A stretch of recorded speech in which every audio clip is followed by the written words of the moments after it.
Luis, gusto na lang! Nakatay ko.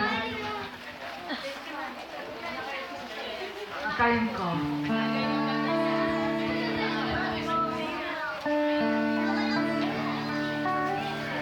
Ang pangalan mo, Jesus.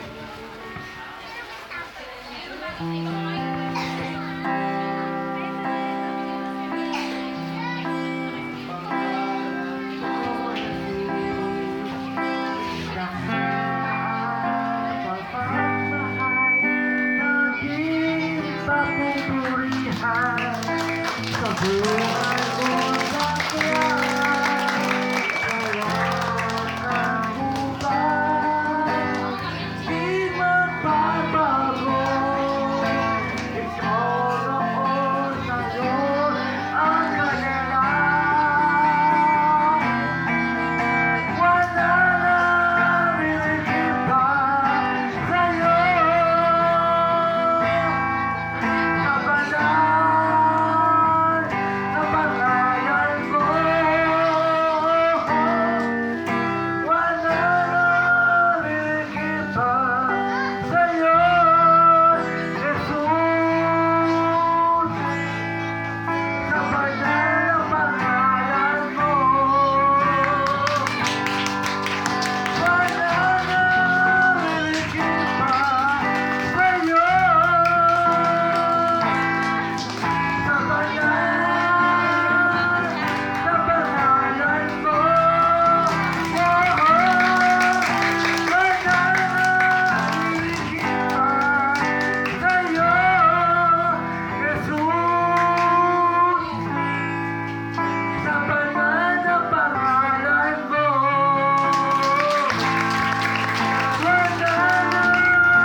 Pitong beses po siyang namatay. Nung ipinanganak po siya, ganyan siyang kalaki. 7 times po siya nag-arrest. 7 beses na nabuhay. Pero nung nabuhay, lumiit po siya ng ganito. Ayan, karga-karga po siyang ganito. So, binigyan po siya ng pagkakataon ng Panginoon na mabuhay. Kaya, walang kamatayang ang pangalan mo, Jesus, ang palagi niyang inaawit. Kasi talagang si Kristo lang po ang nagbigay ng buhay sa Kanya.